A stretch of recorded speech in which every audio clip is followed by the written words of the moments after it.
नमस्कार दोस्तों, only एसकेएमयू YouTube channel में आप सभी का स्वागत है। और आज के इस वीडियो में बात करेंगे एसकेएमयू यूजी सेमेस्टर 3 जो कि आपका सेशन है 2023 से 27। ठीक है, तो आज के इस वीडियो में जो हिस्ट्री में एमजे 4 पेपर यानी कि मेजर पेपर 4 जो आपका हिस्ट्री कहते हैं, इसके यूनिट 2 के जो इंपॉर्टेंट क्वेश्चन आंसर करने वाले जो आपके एग्जाम के लिए काफ़ी इंपॉर्टेंट रहने वाले हैं। अभी तक मैंने यूनिट 1 का वीडियो डाल दिया, अगर आपने उस वीडियो को नहीं देखा है तो आप हमारे चैनल से जाकर देख सकते हैं, या फिर इस वीडियो के डिस्क्रिप्शन में आपको प्लेलिस्ट का लिंक मिलेगा, वहाँ से आप उन वीडियो को देख सकते हैं। ठीक है, तो हम लोग जो बात करते हैं वो शॉर्ट क्वेश्चन और लॉन्ग क्वेश्चन के ऊपर बात करते हैं, क्योंकि देखिए आपका जो वेरी शॉर्ट क्वेश्चन जो आता है यानी कि अति लघु उत्तर प्रश्न जो कि आपके 5 क्वेश्चन पूछ जाते हैं, और इसमें आपका कोई फिक्स नहीं है कि आपका जो है इससे आ जाए। आप क्या फ़ायदा उसमें, अब आपने बहुत क्वेश्चन पढ़ लिया, 100 क्वेश्चन 150 क्वेश्चन पढ़ लिया और फंसा ही नहीं, तो क्या फ़ायदा। इसलिए मैं जो है वेरी शॉर्ट क्वेश्चन के ऊपर चर्चा नहीं करता हूँ, तो मैं सीधा जो है शॉर्ट क्वेश्चन और लॉन्ग क्वेश्चन के ऊपर ही बात करता हूँ। ठीक है, तो सबसे पहला क्वेश्चन इसमें शॉर्ट क्वेश्चन यूनिट 2 का, write a note on Muhammad bin Tughlaq experiment, यानी कि मोहम्मद बिन तुगलक के जो प्रयोगों पर संक्षिप्त टिप्पणी लिखे। तो क्या क्या थे प्रयोग, इसके आपको जो है टिप्पणी लिखना है। तो मोहम्मद बिन तुगलक वंश का सबसे विद्वान लेकिन विवादास्पद शासक था। वह महत्वाकांक्षी विचारों वाला व्यक्ति था, परंतु उसके अधिकांश प्रयोग जो है असफल रहे। जितने भी एक्सपेरिमेंट हुए उसके जो लगभग जो है असफल रहे, क्योंकि वे व्यवहारिक नहीं थे। उसके प्रयोगों ने दिल्ली सल्तनत के प्रशासन, अर्थव्यवस्था और स्थिरता को जो है प्रभावित किया। तो मोहम्मद बिन तुगलक के कौन कौन प्रयोगों ने क्या किया, दिल्ली सल्तनत के प्रशासन, अर्थव्यवस्था और स्थिरता को जो है प्रभावित किया। तो सबसे पहला इसका देख लेते हैं प्रयोग, तो राजधानी का परिवर्तन। तो मोहम्मद बिन तुगलक ने दिल्ली से राजधानी को देवगिरी यानी कि दौलताबाद स्थानांतरित करने का निर्णय लिया। उसका उद्देश्य था दक्षिण पर बेहतर नियंत्रण रखना और साम्राज्य को एकता में बांधना, लेकिन लंबी दूरी, गर्म जलवायु और कठिन यात्रा के कारण जनता को भारी कष्ट हुआ। अंततः उसे राजधानी पुनः दिल्ली लानी पड़ी। यह प्रयोग जो असफल रहा। दूसरा प्रयोग, तांबे के सिक्के का प्रयोग, यानी कि तांबे के सिक्कों का प्रयोग। उसने सोना चांदी की जगह तांबे के सिक्कों को चलन में लाया, ताकि मुद्रा की कमी जो है दूर हो। लेकिन लोगों ने नकली सिक्के बना लिए, जिससे अर्थव्यवस्था अस्त व्यस्त हो गई। बाद में उसने सारे तांबे के सिक्के वापस मंगवाए और जनता को भारी नुकसान हुआ। तीसरा एक्सपेरिमेंट यानी कि प्रयोग, दो आब की नीति यानी कि राजस्व सुधार। उसने दो आब क्षेत्र यानी कि गंगा यमुना के बीच में भूमि कर यानी कि भूमि का टैक्स, जमीन का टैक्स की दर जो है बहुत अधिक बढ़ा दी, यानी कि ज़्यादा बढ़ा दिया। किसानों पर बोझ बढ़ा और उन्होंने विद्रोह कर दिया। अंततः यह नीति जो है विफल रही। ये भी एक्सपेरिमेंट आपका विफल ही रहा। नेक्स्ट है आपका खुरासान और कश्मीर अभियानों की योजना। उसने खुरासान और कश्मीर पर आक्रमण की योजना बनाई, लेकिन उचित तैयारी ना होने से ये योजनाएं जो है अधूरी रहेगी। मोहम्मद बिन तुगलक के ये प्रयोग उसकी दूरदर्शिता तो दर्शाते हैं, परंतु उसकी व्यवहारिक असफलता को भी उजागर करते हैं। ठीक है, तो ये आपका एक्सपेरिमेंट था जो कि विफल रहे यानी कि असफल रहे। दूसरा क्वेश्चन है, describe the achievement of Firoz Shah Tughlaq, यानी कि फिरोज शाह तुगलक की प्रमुख उपलब्धियों का वर्णन कीजिए। तो फिरोज शाह तुगलक वंश का तीसरा सुल्तान था। वह मोहम्मद बिन तुगलक का उत्तराधिकार था और अपने को राज्य का सेवक मानता था। उसने शासन को स्थिर, न्यायप्रिय और प्रजा कल्याणकारी बनाने का प्रयास किया। उसका शासन दिल्ली सल्तनत के इतिहास में शांतिपूर्ण और सुधारात्मक काल माना जाता है। पहला इसमें प्रशासनिक सुधार। फिरोज शाह ने शासन को सरल और न्यायपूर्ण बनाया। उसने प्रजा पर करों का बोझ घटाया यानी कि टैक्स का बोझ घटाया। पुराने कर जैसे गज ए सरई, भूमि माप प्रणाली लागू की और खराज, खिलफत, जजिया आदि करों को व्यवस्थित किया। उसने किसानों के करों में छूट दी, जिससे कृषि उत्पादन बढ़ा। दूसरा आपका उपलब्धि है सिंचाई व्यवस्था। उसने कई नहरें खुदवाकर सिंचाई व्यवस्था को सुदृढ़ किया, विशेष रूप से यमुना से हिसार तक और घग्गर नदी से फतेहाबाद तक नहरें प्रसिद्ध है। इससे जो कृषि में बहुत प्रगति हुई। तीसरी उपलब्धि आपका जन कल्याणकारी कार्य। फिरोज शाह ने अनाथालय, अस्पताल, सराय, बाग बगीचे, मस्जिदें और मकबरे बनाए। उसने दर उल सफ़ा नामक अस्पताल की स्थापना की, जहां गरीबों का जो है निःशुल्क इलाज होता था। चौथा उपलब्धि दास प्रथा का प्रचलन। उसने प्रशासन में सहायता के लिए लगभग जो है 1,80,000 दास रखे और उन्हें जो शिक्षा व प्रशिक्षण दिया। पांचवा उपलब्धि आपका धार्मिक नीति। वह एक कट्टर सुन्नी मुसलमान था और इस्लामी सिद्धांतों के अनुसार शासन चलाता था। गैर मुस्लिमों पर जजिया कर सख्ती से लागू किया गया। इसके बाद स्थापत्य कला।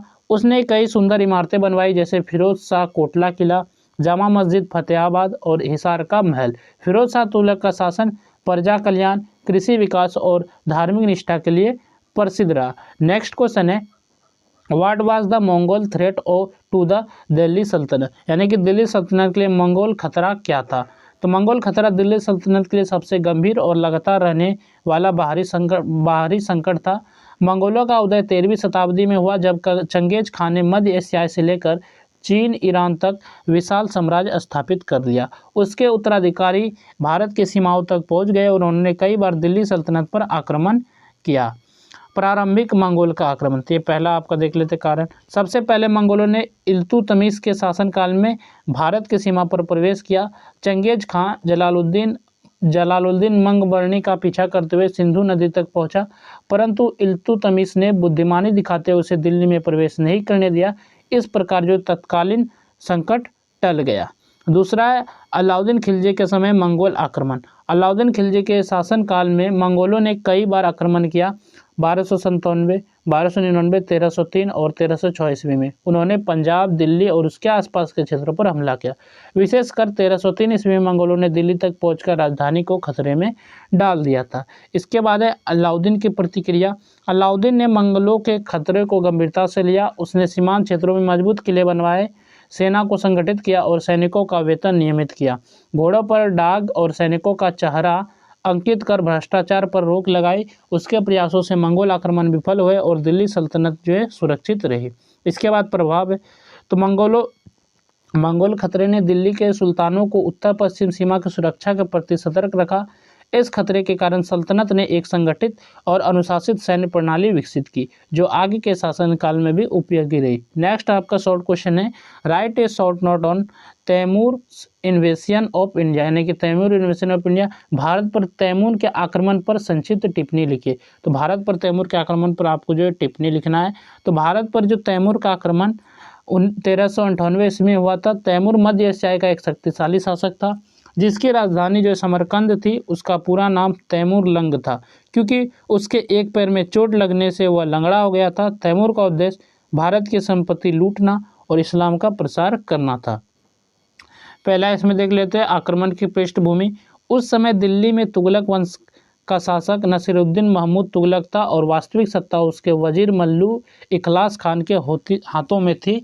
दिल्ली सल्तनत उस समय आंतरिक अशांति, विद्रोह और आर्थिक संकट से कमज़ोर हो चुकी थी। इस कमजोरी का फायदा उठाकर तैमूर ने भारत पर आक्रमण करने की योजना बनाई।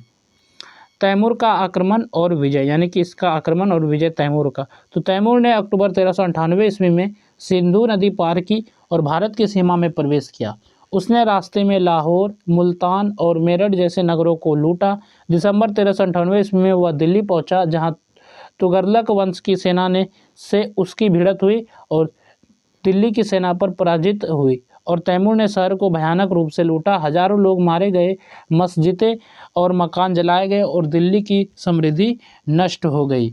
परिणाम, तैमूर ने जो है भारी मात्रा में धन, सोना, चांदी, कीमती वस्तुएं और दास लेकर भारत से वापसी की। उसके आक्रमण के बाद दिल्ली सल्तनत की स्थिति अत्यंत कमजोर हो गई और देश में अराजकता फैल गई। इस आक्रमण ने तुगलक वंश के पतन को तेज कर दिया और दिल्ली सल्तनत की शक्ति लगभग जो है समाप्त हो गई। इसके बाद यहाँ से आपका शुरू होता है लॉन्ग क्वेश्चन, जो कि आपके 15 मार्क्स के एग्जाम में पूछे जाते हैं। तो सबसे पहला क्वेश्चन है आपका यूनिट 2 का, discuss the administrative and economic reforms of Mohammad bin Tughlaq, यानी कि मोहम्मद बिन तुगलक के प्रशासनिक और आर्थिक सुधारों की चर्चा कीजिए। तो मोहम्मद बिन तुगलक वंश का दूसरा सुल्तान था।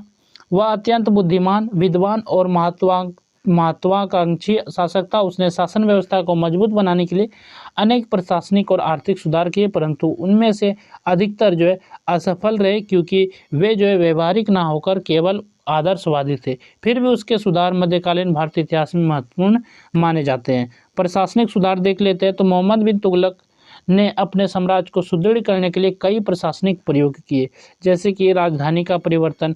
उसने दिल्ली से राजधानी को देवगिरी यानी कि दौलताबाद स्थानांतरित किया। इसका उद्देश्य दक्षिण भारत पर बेहतर नियंत्रण रखना था, लेकिन कठिन यात्रा, गर्म जलवायु और जनता की असुविधा के कारण यह निर्णय असफल रहा और राजधानी को जो है पुनः दिल्ली लाया गया। इसके बाद प्रशासनिक संगठन, उसने अधिकारियों का वेतन बढ़ाया और उनके कार्यों की निगरानी के लिए गुप्तचर प्रणाली को सुदृढ़ किया। शासन का केंद्रीकरण, उसने सुल्तान की शक्ति को सर्वोच्च माना और सामंतों के विद्रोह को कठोरता से दबाया। न्याय प्रणाली, उसने कठोर दंड की नीति अपनाई ताकि अपराधों पर नियंत्रण रखा जा सके। इसके बाद है आर्थिक सुधार। तो मोहम्मद बिन तुगलक ने राज्य की आर्थिक स्थिति सुधारने के लिए कई योजनाएं लागू की, जैसे कि तांबे के सिक्के का प्रचलन। उसने सोने चांदी की मुद्रा के स्थान पर तांबे के सिक्के चलाने का निर्णय लिया ताकि धन की कमी दूर हो, लेकिन लोगों ने नकली सिक्के बना लिए जिससे अर्थव्यवस्था बिगड़ गई और यह प्रयोग जो है असफल रहा। इसके बाद दोआब की राजस्व नीति। उसने गंगा यमुना के बीच के उपजाऊ क्षेत्र दोआब में कर की दर जो यानी कि टैक्स जो है बहुत अधिक बढ़ा दी। इससे किसानों पर बोझ बढ़ा और उन्होंने विद्रोह कर दिया। फलस्वरूप कृषि उत्पादन घट गया। इसके बाद है खुरासान और कश्मीर अभियान। उसने विदेशों में विस्तार के लिए बड़े बड़े अभियान चलाने की योजना बनाई, परंतु बिना तैयारी के कारण वे असफल रहे, जिससे खनिजों को भारी नुकसान पहुंचा। इसके बाद अकाल निवारण और कृषि सुधार। उसने कृषि को प्रोत्साहन देने के लिए दीवाने कोही नामक विभाग बनाया जो बीज, उपकरण और ऋण प्रदान करता था, यानी कि लोन भी प्रदान करता था। ऋण का मतलब लोन देना। लेकिन भ्रष्टाचार के कारण यह योजना भी असफल रही। मोहम्मद बिन तुगलक के सुधार उसकी दूरदर्शिता और नवोन्मेषी सोच को दर्शाते, परंतु उनकी असफलता ने उसकी व्यवहारिक कमजोरियों को उजागर किया। नेक्स्ट आपका लॉन्ग क्वेश्चन है यूनिट 2 से, examine the welfare measures and religious policy of Firoz Shah Tughlaq. Firoz Shah Tughlaq की कल्याणकारी नीतियों और धार्मिक नीति की विवेचना कीजिए। तो फिरोज शाह तुगलक वंश का तीसरा सुल्तान था। वह मोहम्मद बिन तुगलक का चचेरा भाई था। उसका शासनकाल प्रशासनिक स्थिरता, कल्याणकारी कार्यों और धार्मिक नीतियों के कारण प्रसिद्ध है। उसने शासन को अस्थायी और जनता के अनुकूल बनाने के लिए अनेक सुधार किए।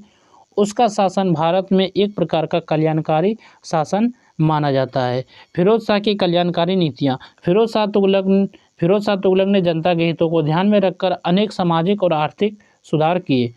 सिंचाई व्यवस्था। उसने नहरों की खुदाई करवाई जिससे कृषि भूमि की उत्पादकता बढ़ी। यमुना से हिसार तक और सतलज से हांसी तक नहरें बनवाई। इससे किसानों को बहुत लाभ मिला। दूसरा, कर प्रणाली में सुधार। उसने करों की वसूली को आसान बनाया और अन्यायपूर्ण कर समाप्त किए। उसने इस्लामी कानून के अनुसार केवल 4 कर रखे: ज़कात, जजिया, खराज और खुम्स। इसके बाद है सार्वजनिक निर्माण कार्य। फिरोज शाह ने अनेक मस्जिदें, बाग, सराय, पुल, स्कूल यानी कि मदरसे और अस्पताल बनवाए। उसने दिल्ली में फिरोज शाह कोटला नामक एक नया नगर भी बसाया। इसके बाद है रोजगार और सामाजिक सुरक्षा। उसने विधवाओं, अनाथों और अपंगों को पेंशन दी, बुजुर्गों को आर्थिक सहायता प्रदान की और मजदूरों के रोजगार की व्यवस्था। इसके बाद है दास व्यवस्था। उसने जो 1,80,000 दासों को सरकारी कार्यों में लगाया और उनकी देखभाल की व्यवस्था की।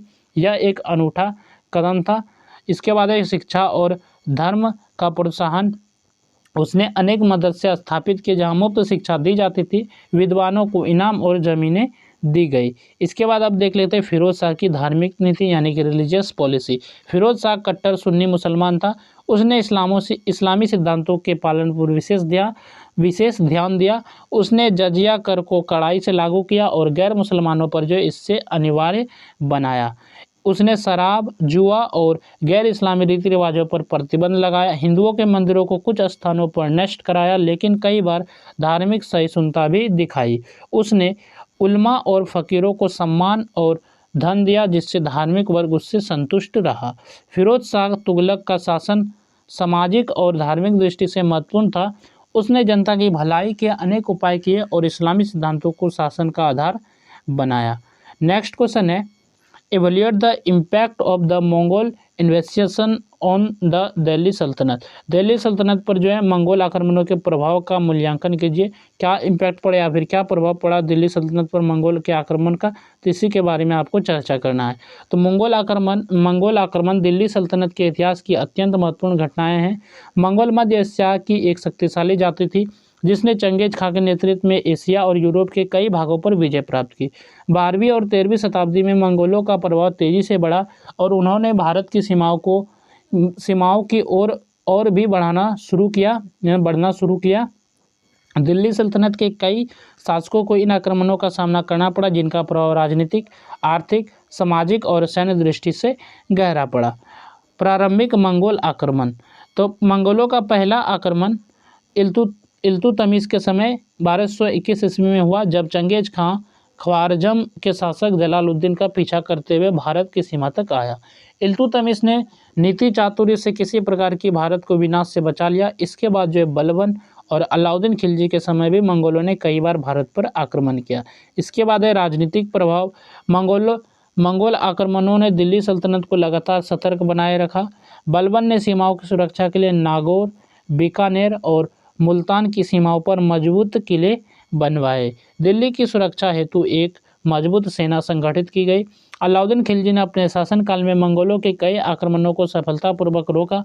उसने सेना का पुनर्गठन किया और डाक व हुलिया प्रणाली लागू की ताकि अनुशासन बना रहे। मंगोल खतरे ने सुल्तान को केंद्रीकृत शासन प्रणाली अपनाने पर मजबूर किया। इसके बाद देख लेते हैं आर्थिक प्रभाव। निरंतर युद्धों के कारण राज्य का भारी धन सोना और किलों की देखभाल में खर्च हुआ। सीमावर्ती क्षेत्रों में व्यापार और कृषि को नुकसान पहुंचा। करों में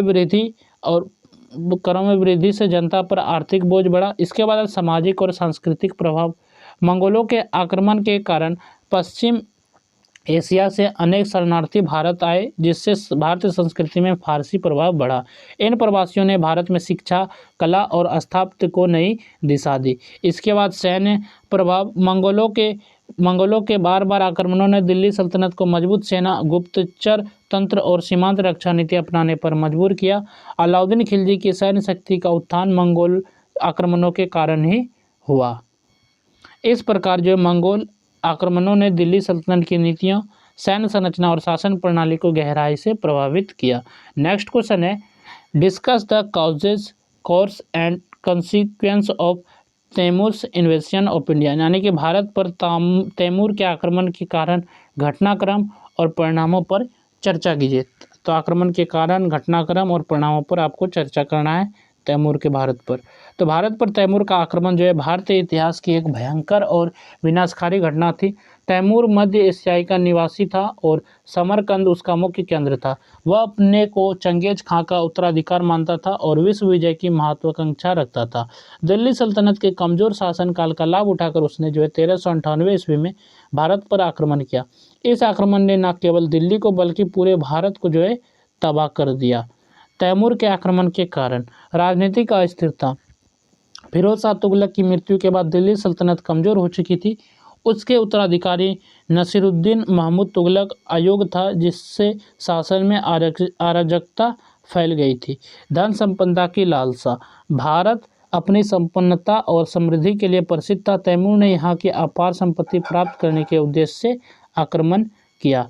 धार्मिक कार्य। तैमूर ने अपने आक्रमण को जिहाद का रूप दिया और कहा कि वह भारत में इस्लाम को सुदृढ़ करने आया है। इसके बाद साम्राज्य विस्तार की महत्वाकांक्षा। तैमूर चाहता था कि उसका शासन भी चंगेज खां की तरह विशाल हो, इसलिए भारत उसके लिए एक आकर्षक लक्ष्य था। घटनाक्रम। तैमूर ने 1398 ईस्वी में सिंध के रास्ते भारत में प्रवेश किया और मुल्तान, भटनेर, हिसार और पानीपत को लूटता हुआ दिल्ली की ओर बढ़ा। दिल्ली के निकट तुगलकाबाद के पास तैमूर और सुल्तान नासिरुद्दीन की सेना में भयंकर युद्ध हुआ। तुगलक की सेना पराजित हुई और तैमूर ने 18 दिसंबर 1398 को दिल्ली पर कब्जा कर लिया। उसने दिल्ली में भयानक कत्लेआम कराया। हजारों निर्दोष नागरिकों, महिलाओं और बच्चों की हत्या की गई। दिल्ली की धन संपदा, स्वर्ण, रजत, आभूषण और कलात्मक वस्तुएं लूट ली गई। जनवरी 1399 में तैमूर भारत छोड़कर समरकंद लौट गया, अपने साथ अपार संपत्ति और दास लेकर। तैमूर के आक्रमण के परिणाम। राजनीतिक प्रभाव। सबसे पहला परिणाम राजनीतिक प्रभाव। दिल्ली सल्तनत पूरी तरह से दुर्बल हो गई। तुगलक वंश का अंत शीघ्र ही हो गया और भारत में अराजकता फैल गई। दूसरा आर्थिक प्रभाव। दिल्ली और उसके आसपास के क्षेत्र लूट से उजड़ गए। व्यापार और कृषि दोनों ठप हो गए। सामाजिक प्रभाव। जनसंख्या में भारी कमी आई और भय का वातावरण फैल गया। दीर्घकालिक प्रभाव। इस आक्रमण ने दिल्ली सल्तनत के पतन का मार्ग प्रशस्त किया और आगे चलकर सैयद वंश का उदय हुआ। तैमूर का आक्रमण भारत की राजनीतिक और आर्थिक संरचना को झकझोर देने वाला सिद्ध हुआ और मध्यकालीन भारत की एक भीषण त्रासदी के रूप में जाना गया। तो यहाँ तक हम लोगों ने जो आपका हिस्ट्री मेजर पेपर 4 था सेमेस्टर 3 के लिए। तो मैंने यूनिट 2 के जो शॉर्ट क्वेश्चन और लॉन्ग क्वेश्चन कंप्लीट कर लिया है। तो अगर आपने जो यूनिट 1 का वीडियो नहीं देखा तो आप हमारे चैनल से जाके देख सकते हो। और बात रही पीडीएफ की, तो पीडीएफ का लिंक जो डिस्क्रिप्शन में दिया गया, वहाँ से आप सभी पीडीएफ को देख सकते हैं। ठीक है, तो चलिए फिर मिलते हैं नेक्स्ट वीडियो में यूनिट 3 के। और आपके जो सिलेबस में 3 यूनिट है तो वो लास्ट यूनिट रहने वाला है। तो चलिए फिर मिलते हैं अगली वीडियो में।